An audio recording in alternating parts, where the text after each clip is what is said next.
If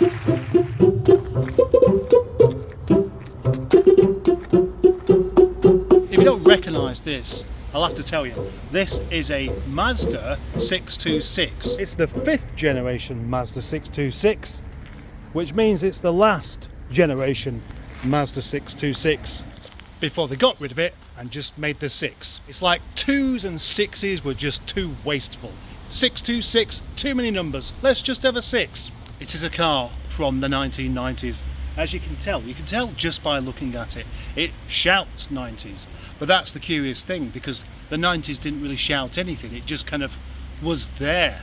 It is a 1998 car, making it 25 years old. That's the same age as other cars that are 25 years old, or people sharing that age. I don't think the looks are anything to get really excited about. In fact, the rear light clusters remind me so much of the Nissan Primera. Well, not just the clusters, but the whole back end. If you squinted, you could be looking at a Nissan Primera, and that was a car renowned for looking a bit plain. And the same thing could be said about the front. It's not really expressing any real opinion about anything. It's a car. It needs indicators, it needs headlamps. It'll have some sort of grille. We want perforations so we can get airflow through there. And then of course we have a Mazda emblem. You might say that Mazda didn't really try very hard to actually make anything that interesting to look at. I'd say they didn't try at all. But then this era of Japanese cars was littered with no style things going on anyway. Very rarely did a car come out of Japan that actually really looked like, anything. It was always just, well, non-offensive. It is a very non-offensive car. It's not offensive to look at, and it's probably equally non-offensive to drive, maybe even own. That makes this car almost a bit like a modern day car, where you need to look at the badge to know what you're looking at, because from the profile it could be a Nissan, it could be a Toyota. It's not likely to be a Honda though. Honda did at least do some rather interesting styling. Well, they employed somebody who could use a pencil. So yeah, if you don't know your cars, it could be a Toyota Corolla, it could be a Nissan Primera, it could be well, actually, just for a second then, I even thought of Renault Safran. But that's the problem with car design, isn't it? There's only so many things you can do. There's only so many ways. There's only so many ways. Surely, how can anybody carry on making things that look different? And again, now I'm looking and I'm seeing Saab at the back as well. Right, so yeah, it's kind of like food, this car. The kind of food made by someone who has all the ingredients but doesn't really know how to put them together in the right order, so just bungs everything into one big pot, serves it up and says, go on, tuck in, enjoy yourselves. And you do because it's got everything that you want. It's got all the vegetables, it's got meat, it's got every single bit of food stuff that you want in your big pot of dinner, and you just gobble it all down. So what we have is a car that nobody got offended by and nobody really looked at. And I think it's still the same. It stood the test of time. A little bit what you will find with an Audi or a Volkswagen, where the styling wasn't really trying to project too much, and so therefore it never ends up looking that old. And although this doesn't look like a modern car, it doesn't really look too much like an old car either. And that's because of that. It's because of exactly that. Now, is that a good thing or is it a bad thing? I don't know. I don't care. What I'm most definitely expecting to find here though is build quality. And let's just start with this door shut. Yeah, build quality. Inside it does look a lot more of its time. Look at the pattern on these seats. Look at the, well, not the feel, but the feel's such good quality. The same with the door cards, that material there, it's lovely. The dashboard is kind of plain, but it's so sturdy looking with good proper materials. I bet none of these switchgear buttons will break ever. Everything has a really good secure feel about it. A sunroof that I bet doesn't leak, and a headlining that isn't drooping anywhere. Normally when I get into an old car like this and I go for the window switch, I consider, will it work? Or will it just simply make a noise and a clattering sound and not work? But with this, I thought it will work. It will just work. It'll just do its job. It'll have never even considered what it would be like to not do its job. It's just good quality hardware and stuff. Nothing pretending to be anything upmarket. It just was well made, and that is better than something that looks like it's well made but isn't. I like this sticker here, theft deterrent system. That's assuming they can read.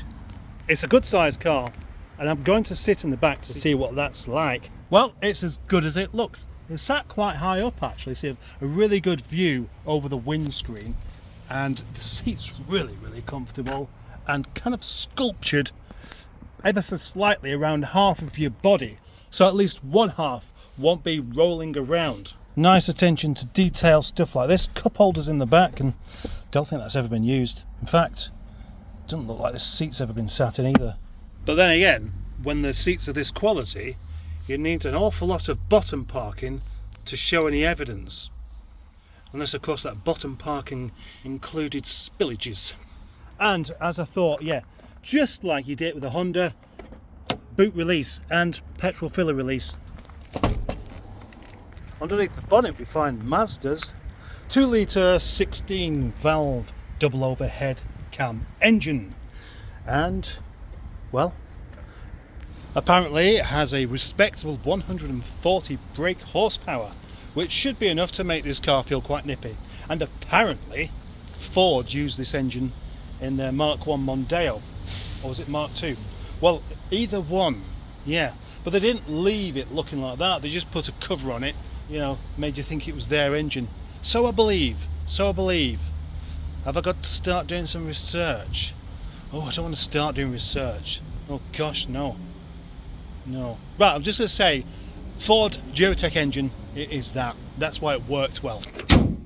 Around the back of the car we find an exhaust and a huge boot. That is a huge boot. This is the kind of boot you could live in if you get evicted. And, yep, of course, it is absolutely dry. Right, I've got myself back inside again, and I'm going to take it for a drive, naturally. I'm quite looking forward to it, actually. Yeah, I am. Well, why wouldn't I be? Automatic gearbox. And look, I've just noticed a very early cup holder.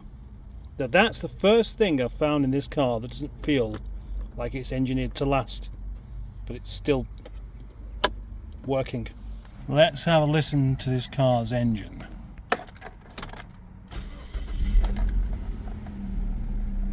Well, gosh, you can barely hear it actually.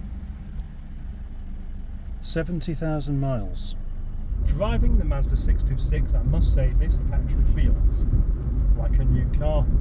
Maybe it's down to the quality of the car in the first place, but it does, everything feels absolutely tight. Tight as a drum, as they say, and that's really what this is. The steering has none of that micro movements that you get with an older car, where it's hit a few potholes, it's starting to tramline. None of that. Brakes nice and firm, and it's eager to go as well. For a car of this size, you'd imagine it might just be just a little bit on the slow side.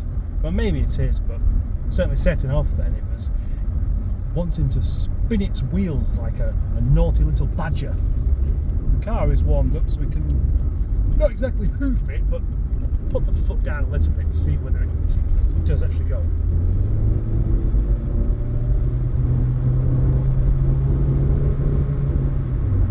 Well, not a lot, but enough.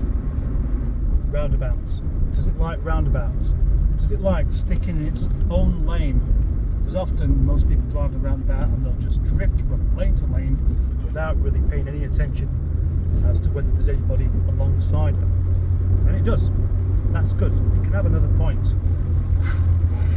Well, it's certainly a car that's great if you'd like to be toasty warm, because this is super duper warm. So much so that I've had to get my passenger here, actually the looker after her, the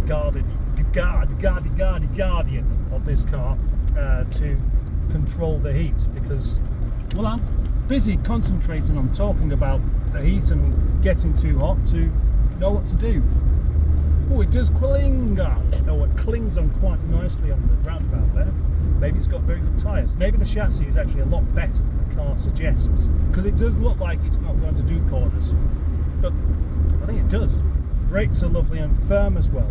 It's all round, well, basically good. It gets 5 stars for all of its driving characteristics from me. Now, one thing you'll often get driving a car that's 25 years old is people spotting it. The cars, they only have a life of about 15 years and then they're knackered. They basically get chucked away. But I've not noticed that so far. This is very much the kind of old car, a retro car you could drive without anybody even noticing that you're driving it, because it just doesn't shout old car. Actually, it doesn't shout anything. It's a car, not a town crier. So I'm going to conclude that this is basically just a very easy to drive, easygoing, pleasant to use old car that doesn't look like an old car. The only thing it's got missing though is some proper character to it, which I knew was going to be missing. But what do you prefer? A lovely rattle-free dashboard, rattle-free everything, a car that drives like you and has the 90s technology in it, which was the peak of engine design as far as I'm concerned. They could have just kept it where it was, but no, they started having to faff around with things to meet new regulations, or just new isn't always better. Often new is just not as good as old. This is a very good example of old being better than new. And if I wanted a car that I could go from one end of the country to and back, or across Europe, I'd choose something like this, because it'll do the job. It will do the whole job and it won't complain about it. Would you like a conclusion to this video? What do I really think of this car? Well, do you know what? I really like it, but I also don't find it very exciting. But if I'm going to bring Rover into this equation, if Rover were managed by Mazda, I reckon they'd still be here. They'd be making cars of this kind of build quality with that kind of character, and that would be the ultimate car for me. But it didn't happen, so that's rather pointless, wasn't it? Ta-ta.